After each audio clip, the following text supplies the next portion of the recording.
I'm Niki Christoff, and welcome to Teched Up. I'm joined today by Sheera Frenkel, an award-winning reporter who covers technology and cybersecurity for the New York Times. Based in the Bay Area, she's calling in to chat about how technology, including AI and social media, is being used and not used during this barn-burner election season. Sheera, thank you so much for coming on the podcast. Thank you for having me. I actually attended a book party for An Ugly Truth, your international bestseller. You were feted all over Washington for thrashing Facebook in a warranted way, I think, with Cecilia Kong, friend of the pod. Yeah, that was a fun party. It was at Comet Pizza for people, so it was a little bit tongue-in-cheek. I don't know, was that tongue-in-cheek? Maybe it was like pointed. I'm not sure. I'm using the location was very intentional. Yes, very intentional, because the book focused so much on misinformation and the domination of Facebook. Since then, you've been doing a lot of reporting on misinformation, disinformation, and just all the ways that technology is being used in viral trends, specifically in ways that influence people. Yeah, I would say that my focus is just on the way that technology shapes society, for better or worse. And certainly in an election, that seems to be a time where we really can kind of focus in and figure out what role technology is playing in our world. Okay, so you wrote an article that I loved called The AI Election That Wasn't. And I thought it would be interesting to talk about that because it's true. We were all sort of hyped for campaigns using artificial intelligence. It's 2024. It's all we talk about. What were your findings? Well, you know, as a reporter, you always kind of just start off with an idea. And in this case, the idea was all these AI companies have formed. They say they're going to be pitching campaigns. They've had months now to talk to campaigns. Let's just call and check in and see how many contracts have they signed. Are they making billions of dollars in this campaign season, selling their services to small and big offices all over the country? And as I started calling them, I just found that one after another was really disappointed that they had not managed to gain traction in the campaigns, that their experiments had not necessarily gone very well. They were just finding that despite the hype of this being the first AI elections, that in fact it wasn't, that AI was really playing at most kind of an administrative role, but not doing the kind of exciting things that AI had originally promised it could do in the campaigns. An example of exciting, and I'm going to put that in scare quotes, is robocalls. Yeah, I mean, that was a great idea on paper, right? You could choose any voice you wanted, and you could train it on your sense of humor. You could train it on your personality. You could train it to give every single policy position. Imagine the time you could save if you had this thing that knew your policies inside and out, and you could trust it, right? Because unlike a human being who goes off script, this will not go off script. This will say exactly what you want it to say. And you could reach tens of thousands of people at a fraction of the cost of what human beings would cost you. This one AI company I talked to was like, look, the problem was the execution was good. The technology was good. People just don't like robocalls. And the minute you start a robocall with, this is an AI powered, the minute someone heard the combination of AI and robocall, they hung up. So the technology didn't even get a chance to practice. It didn't even get a chance to prove itself before people were like, yeah, no, absolutely not. The only thing I want less than a human being calling me right now is a robot calling me right now. About politics, too. So the word cloud of robocall plus AI plus politics, it's a hard pass for me, too. But I'm really glad you talked about the point of it, which is very positive, because I can be quite cynical about some of these things. And I think you're right. If you are an underfunded candidate or running for the first time, it can save you a lot of money. It could use different languages to talk to constituents who need that translation in a way to reach voters. It's infinitely cheaper than either hiring people or just even having volunteers. To your point, volunteers say all kinds of stuff when they call. Yeah. And yet, I agree. I think if somebody called me and identified itself as an AI, I'd be like out of there. I'd hang up. Right. And it's so interesting because on paper, everything about it makes sense. Yeah. Why do you think they said that they needed to identify it as an AI? Because people think that it would be shady not to? Well, I'll give credit to the company that ran this specific campaign, which is that they wanted to be above board because there's so much fear of AI in the United States, because it's still largely unregulated and there's a lot of nervousness around it. They were like, we didn't want to fool anybody. We didn't want anyone thinking we were pulling the wool over their eyes. We wanted to be super upfront. And actually, they said this to me quite a few times in our conversation. They were like, we wanted to set a standard where if you're using AI, you should disclose that you're using AI. I actually spoke to AI companies that have worked in elections in Europe and in India. And it was really fascinating what a culturally specific thing this is, because in India, when they did exactly the same thing, it went very well. they did these AI-backed text messages because people, in India, WhatsApp is widely used. And it was the same kind of idea where you could WhatsApp with a candidate. And it was 100% AI, and people were enthused. People thought this was great that their politicians were adopting AI and were really eager to talk to the AI version of a candidate. They even did these AI videos, which showed candidates like appearing with Gandhi and getting endorsed by Gandhi, right? Like this is very clear use of AI, which I think in the United States, if a candidate appeared with Abraham Lincoln, people would be totally creeped out. Totally creeped out. And in India, people were like, how amazing and progressive and savvy of our politicians to be embracing new technology. So I really think that this was like culturally specific to America and maybe speaks to how much Americans don't trust technology.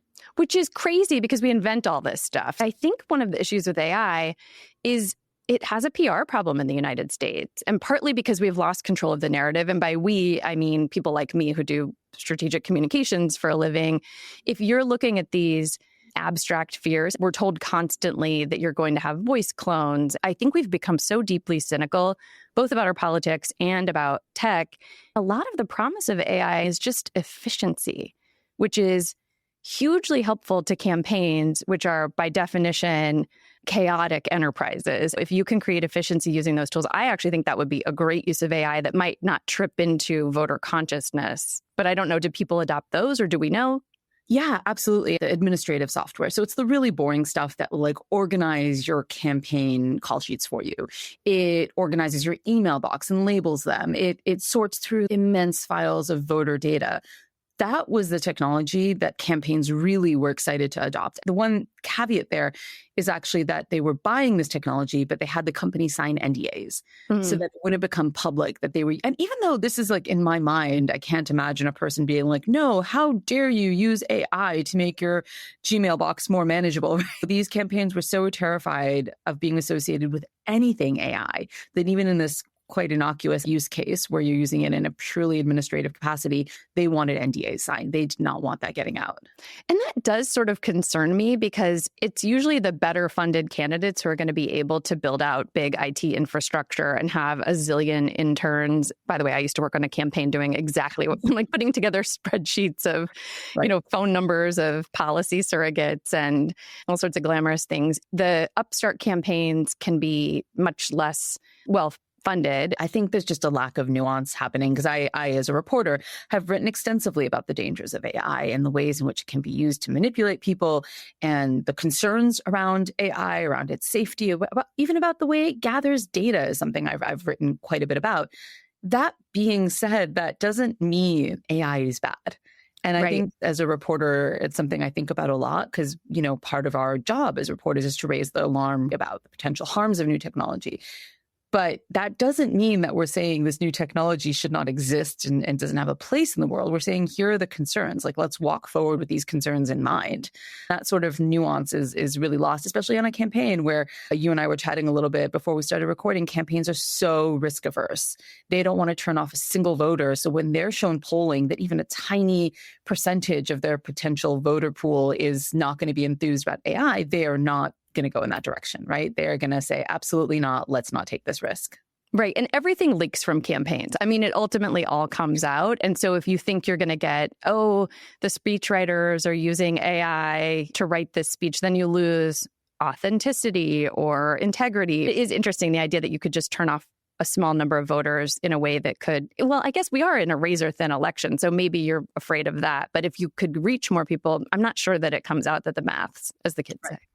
Right. And I think part of, again, a polling problem is happening here where the people they're trying to reach is people who, especially, I think you mentioned this, might not have English as a first language. So if you have an AI tool that can translate your messaging into dozens of languages very quickly and get it out, like that is often a group of people that isn't polled very well. Right. So the math may not be mathing here for a lot of candidates. Right. Yeah. And I used to be a political pollster too. What is it? Liars, damn liars, and statisticians. Like nobody knows. I would suspect that by the midterms in 2 years, people are using this for efficiency, for translation, for speech prompts, spreadsheet management. It will be cheaper and more efficient, and that will lower the cost of campaigns, which frankly, I think is a good thing. Okay, so that covers the campaigns running the elections in the U.S. and how the campaigns are running things. But let's talk about how we're being impacted potentially by overseas folks using social media, AI, et cetera. Right. I mean, because while our candidates are not, are not excited about using AI, or at least not excited publicly about using AI, there are nation states all over the world who are super excited about the possibilities of AI and how it lets them reach Americans in unprecedented ways. We have seen countries from Russia to China to Iran adopt AI, and specifically programs like ChatGPT, to spread disinformation. Because if you are, trying to quickly generate messaging to Americans, let's just think up a scenario here where you want to convince Americans that there's no point in voting, that the election is rigged and it's awful, and democracy is broken and everyone should just stay home and not vote. That's actually specifically messaging we have seen around this election cycle from Russia. Okay. And you want 1,000 variations of the message: stay home, don't vote, there's no point, democracy is broken. You can put that as a prompt into a language model and very quickly come up with language that sounds American. It sounds like the way an American would speak, which is something that actually quite a few countries have struggled with when they're spreading disinformation. When you read the really early Russian disinformation attempts that happened around the 2016 election, they have a big problem sounding normal. The language is stilted. A lot of it is like jargon or like words that no one's used in 30 years. Right. This is like the North Korean comms department, which has those amazing press releases they put out. But yes, so it doesn't sound American. People can sort of, it's like the uncanny valley of this probably isn't some TikToker that's from the United States. I have this memory of chatting with a Russian hacker in 2016, one of the people behind the Guccifer account that was spreading documents that had been hacked from the Clinton campaign. As a reporter, you could reach out to them and chat to them on Twitter because they were trying to really spread these documents. They kept typing things. They kept writing me things like, "That is seriously cool pie, man." And I'm thinking like, no American speaks like this. Right. It is interesting, though, because I feel like there was a moment when the memes, which I feel like is one of our greatest national exports. I think we're great at memes, especially as like gallows humor. We're so good. I do feel like the Russians were getting pretty good, and also the CCP, pretty good at our memes and understanding certain things, like understanding the tension points between us. But to your point, if you can use ChatGPT and just scrape our large language models, which are scraped from the internet, which is a bunch of native English speakers, you are going to end up with a more natural sounding disinformation campaign. Right. So, for instance, on Twitter, you'll see these examples where the same message will be typed out by 3,000 accounts at the same time, and somebody notices that and they go, "Oh, you guys are all bots. You all wrote exactly the same sentence." If you have an army of 3,000 bots, you can program them to tweet out 3,000 different things on the same message using AI. It's one more tool that they now have to try to make themselves appear more realistic, because that's really all they're after, right? All they're trying to do is to pretend to be someone they're not, to convince you of a point of view that supports their geopolitical stance. That's what's happening here, whether they're Russia, Iran, North Korea, and they're getting smarter and smarter about this. While we as Americans are now very aware, I think in large, we're very aware of misinformation, disinformation, we're very aware that bots exist. These countries are adapting. So instead of going on Twitter, instead of going on Facebook and being like, right, American democracy is broke, they go into small little group chats. They go into the really nuanced conversation about house plants in a specific group. And they might spread messaging that they think an environmental activist would be interested in. Or they will go to a group of animal lovers and they will spread messaging that is specific to, someone who has a love of it. They're getting the childless cat ladies. They don't have to do much for us. We're a very secure voting bloc. I am a fellow cat lady and I am very vulnerable to cat lady chat. I just think it's really interesting that people assume these tactics just aren't working because the really big campaigns are being taken down by Facebook and by some of the other tech companies. And what we keep hearing from these big tech companies is like, yeah, no, we're taking them down, but we have no idea what they're doing on Gab or Truth Social or Telegram or some of these like smaller channels where they've really spent time embedding themselves. Right. And it's interesting you mentioned Twitter, because I feel like Twitter has gotten so vile. And yet I'm still sort of on it occasionally because it is a good place for me to find breaking news. I have mostly tuned out of it. But if you are in a small group, I hadn't really thought of this, but if you're in a more intimate group online and there is scaling potential by using AI, by foreign disinformation campaigns, that is really effective at sort of incepting an idea into a place that doesn't feel as obviously problematic as I think Twitter does to me. It feels so obviously ugly. People might say things to me or send scary clown emojis, and I'm just like, I don't even know if that's a human. Who cares? But I do think if it was someone in a smaller group, that would be much more effective. For sure. And I will just put in a plug for a book that my colleagues published just this week. Ryan and Kate Conger, the New York Times reporters, published a book called Character Limit, which actually is such a good and interesting look at Twitter and on specifically looking at what changes Musk brought to the company and how Twitter as a company has really shifted and why you are seeing more misinformation, why you are seeing more conspiracies, why you are seeing more bots. So I will just say I finished their book earlier this week and I absolutely loved it. I'm so glad you mentioned it. Kate actually came on the podcast. She was doing like a sabbatical in DC and she came on and it was right when Elon was bidding and then trying to get out of his bid for Twitter. And we couldn't future-proof the podcast by even 48 hours because so many things were happening. So we will put a link to that book. It is sort of fascinating what's happened with that app over time. And maybe this is something we can talk about too. You just recently wrote about politics as a business sector within big tech, specifically Facebook. You recently wrote about them bowing out of politics or bowing back from politics. What do you make of that? Yeah, I mean, it's been such an interesting character arc for Mark Zuckerberg specifically. Pre-2016, Facebook was courting politicians to come onto the platform. They were approaching the Clinton campaign. They were approaching the Trump campaign to say, hey, we have a VIP office for you. Like, please, please, please come to the platform. We really, really, really want you guys here because Mark, you know, just in his soul believed that Facebook could play this really amazing integral role. And his soul, which also, I'll say this, you don't have to, has a lot of dollar signs in it. He also was one of the first tech companies to get into political ads. So I was at Google so long ago that we didn't even have political demographics as an advertising category, but then Facebook did it. So we swiftly followed suit, which they've now backed away from. He's so fond of the Roman Empire and this idea of like all speech is good and the best speech will rise to the top. And like these are just really like integral to the way he thinks about the world and the way he thinks the world operates. So it makes a lot of sense if you can kind of understand the progression of his worldview that he would want politicians on the platform. And it just kind of goes from bad to worse for him. The 2016 elections, we all know what happens there. Then you have 2020 where he's like spent all this money, hundreds of millions, someone would argue billions of dollars in security and bringing on all these experts and making sure he's like, you know, going to Congress and talking to them and investing so much time and money to make Facebook better for elections, and then Stop the Steal happens.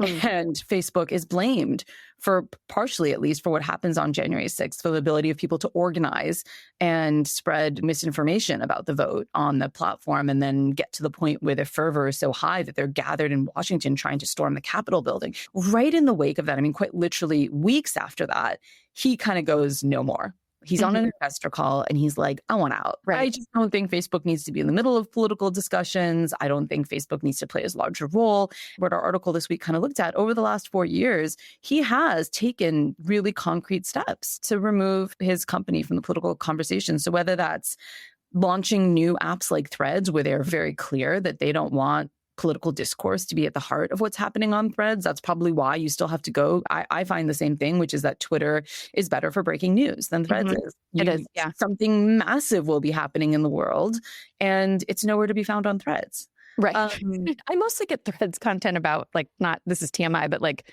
perimenopause and washable cashmere. I'm like, okay. I use Threads to post about my pottery habit, and I seem to get a lot of pottery stuff on Threads. It's quite intentional what they're focusing on. And people want that too. We want to break from politics. So that's also a consumer demand, I would think.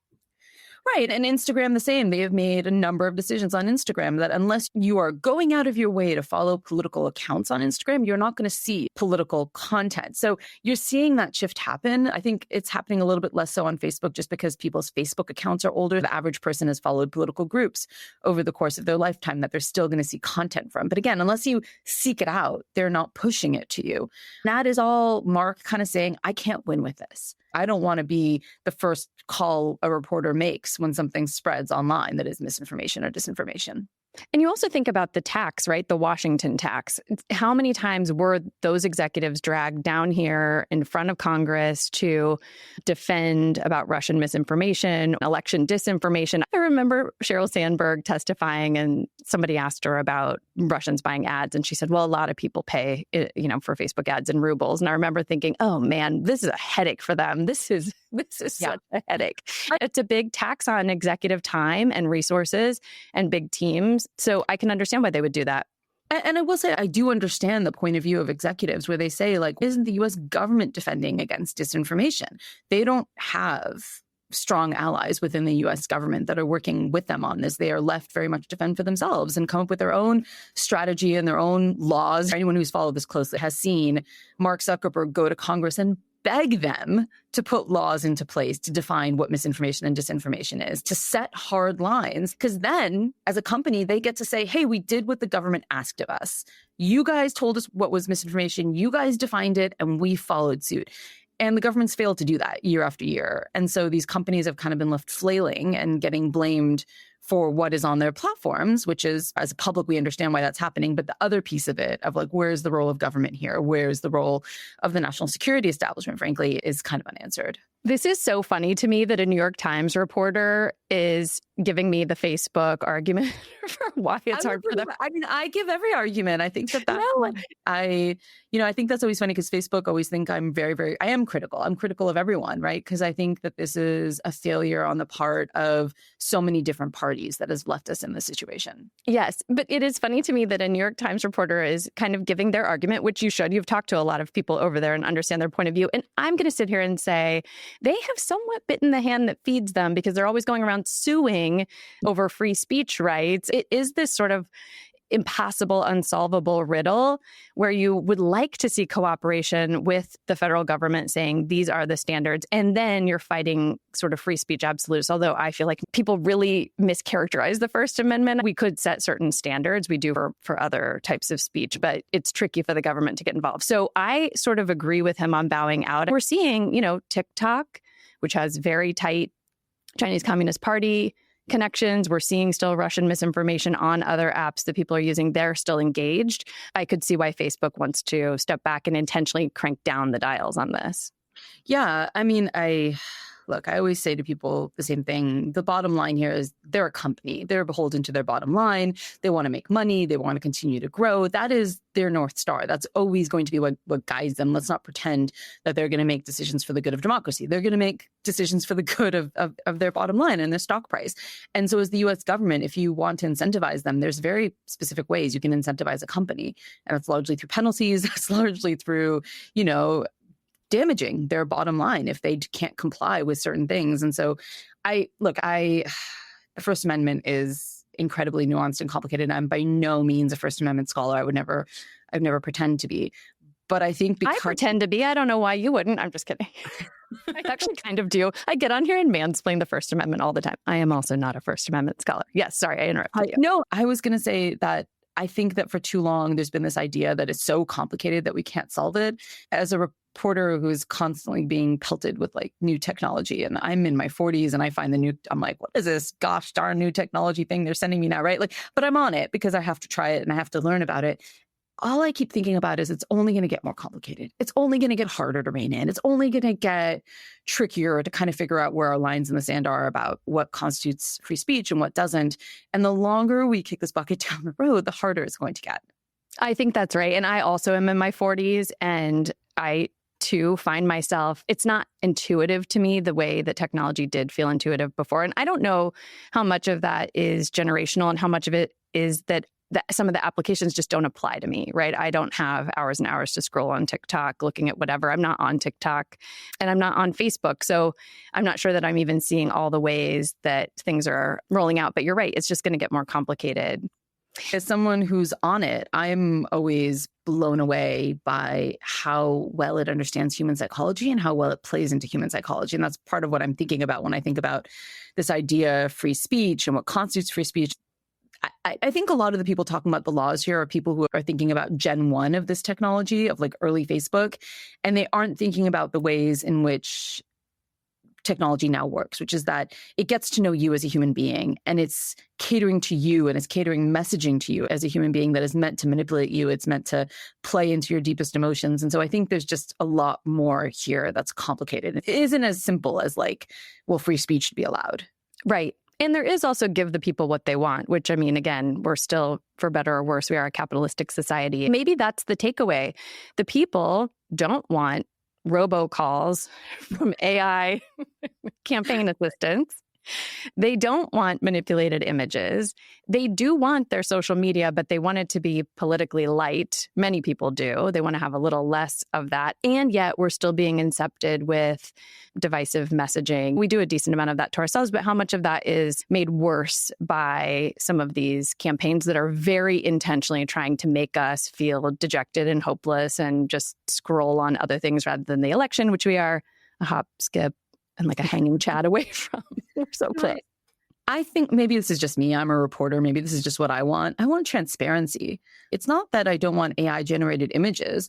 I just want to know that if that kitchen counter is AI generated and I can't find it in the real world, you're going to tell me this is an AI generated kitchen. Your kitchen is never going to look like this, no matter how many buckets of green paint you buy, right? Like 100%. Is it goop or is it AI? Tell me. They're both too aspirational, but I agree. That actually drives me nuts when you see that. This disturbs me a lot, maybe more than anything else. Those gorgeous AI photos. I think the Washington Post ran this amazing series of AI photos where you thought, oh my God, what a beautiful island that does not exist. Right. And it's troubling. But so I keep thinking, like, is it troubling or do I just want to be told? Like, this is AI. We have imagined this. A computer has imagined this.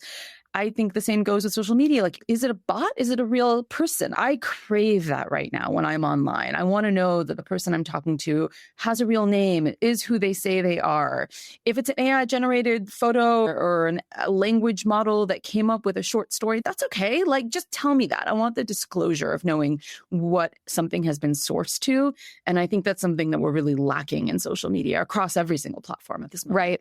And that gives you, at least as a viewer, as a user, as a consumer, knowledge so you can decide what you're going to do with it. And actually, I will say there is a lot of bipartisan support in the Senate to label election ads as artificial intelligence, whether it's been just manipulated or informed by artificial intelligence. And that went absolutely nowhere because we can't get anything done in an election year except we barely funded the government. There is support for it. So I do feel optimistic that is something that could come out of Washington, which is this transparency, because you're not really tying anyone's hand behind their back. You're just letting people know what they're looking at, and then we can use it for escapism. We can decide we want to hang up on the AI robocaller, or we can use it for really valid and important purposes to make us better educated and crunch big data better. Exactly. I spend a lot of time thinking about this because I have 2 daughters. They're very young, but, eventually I will not be able to stop them and they will get on social media. And I think a lot about the teenagers I speak to who talk about the danger of filters. A lot of those AI filters look so real. It does all sorts of things to teens that they're already talking about. They're already saying, we as teens want this stuff labeled. We think it's important for our experience online to be different than it is right now. It's interesting you say that. These images do create warped ideas of ideal beauty. They're unrealistic. They're literally unattainable. I live with 4 teenage boys. They also get manipulated imagery. And it's interesting because they get manipulated music, but they seem to know that it's AI generated. So one of them was playing a song that was AI generated that he got on TikTok the other day. It was honestly kind of a bop. I was like, my ringtone. The kids know. I mean, they just know. I think the unrealistic beauty standards are for teenage boys and girls. I think the kids know that the music is manipulated. I think they know all of it, but they want it out there. They want it labeled because they're like, even if we know, like, technically that this isn't something that a human mind achieved or a human body looks like when it's natural and rolls out of bed, like, they still want it labeled. They still want it clearly stated because it can still create a warped idea of what's acceptable and what's not. Well, I'm very for it. And I do love the idea that the business that you interviewed about the tools they were giving campaigns focused on transparency. I do think we all deserve that. It's certainly going to help us build trust in this technology, but also just trust among ourselves, which is sort of in short supply at the moment and would be really good for us to be able to look at things and not just have a completely cynical eye. So on that optimistic note, thank you so much for coming on and talking about this. Just so people know, you were on a Pulitzer finalist winning team. You've written this international bestseller. You speak Arabic and Hebrew and have lived in Gaza. And actually, I heard you say something about how you talked to Hamas's PR team. I'm like, what? You just said you talked to a Russian hacker. You have an amazing career. And I really appreciate you taking time out of your reporting to come on and talk about the trends you're seeing. Thank you so much for having me.